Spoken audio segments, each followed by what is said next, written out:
Short space सवाल. So first question आहे sir Manoj सरांसाठी. 2 ते 3 दिवसामध्ये स्कोरिंग स्ट्रॅटेजी सांगा इन पीपीएस. पीपीएस मध्ये 2 Shots ते घेऊन 3 घे. दिवसांमध्ये जर तुम्हाला स्कोर करायचा एक असेल, शॉट घ्या आणि सांगा. तर काही महत्वाचे जे युनिट्स आहेत पूर्ण शॉट घ्यायचा आहे. सर मिरची मास्टर आहे, सरांना शॉर्ट काय नॉर्मल आहे. सर, कसं वाटलं? नाही. ओके. पाणीपुरीचं तिखट पाणी होतं, ओके. जरा ठीक आहे. जास्तच तिखट होतं. ओके सर, सांगा आता.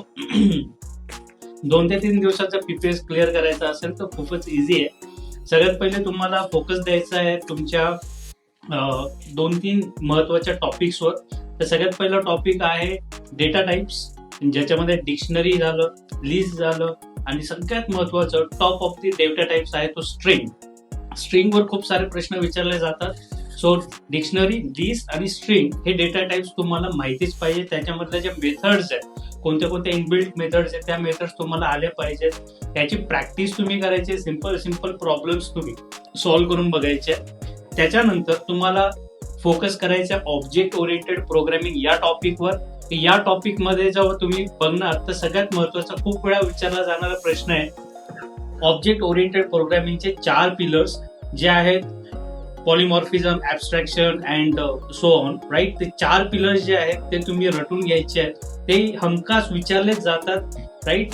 So object oriented programming, data types, आणि त्याच्यानंतर येतं फाईल हँडलिंग. म्हणजे तुम्ही जेव्हा प्रोग्राम लिहितात तो प्रोग्रामिंग थ्रू फोल्डर कसं बनवायचं, त्या फोल्डरमध्ये फाईल कशी क्रिएट करायची, त्या फाईलमध्ये कसं लिहायचं, ती फाईल रीड कशी करायची.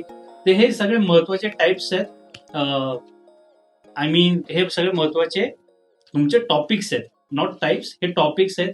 हे टॉपिक्स तुम्ही केले तर हमखास 2 ते 3 दिवसामध्ये तुम्ही आरामात करू शकता. आणि तुमची स्कोरिंग तर चान्सेस नाही आहेत, बिकॉज हा माझा अप्रोच जो मी तुम्हाला सांगितला तो पासिंगसाठी आहे. आणि तुम्हाला जर स्कोरिंग करायचं आहे मित्रांनो, तर स्कोरिंगसाठी शॉर्टकट नाही आहे. स्कोरिंगसाठी तुम्हाला मिनिमम 2 आठवडे तरी तुमचा वेळ द्यावा लागेल. पहिल्यापासून शेवटपर्यंत सगळे टॉपिक्स तुम्हाला करावेच लागतील. सो हे जे 2-3 दिवसाचं मी सांगितलंय हे पासिंगसाठी.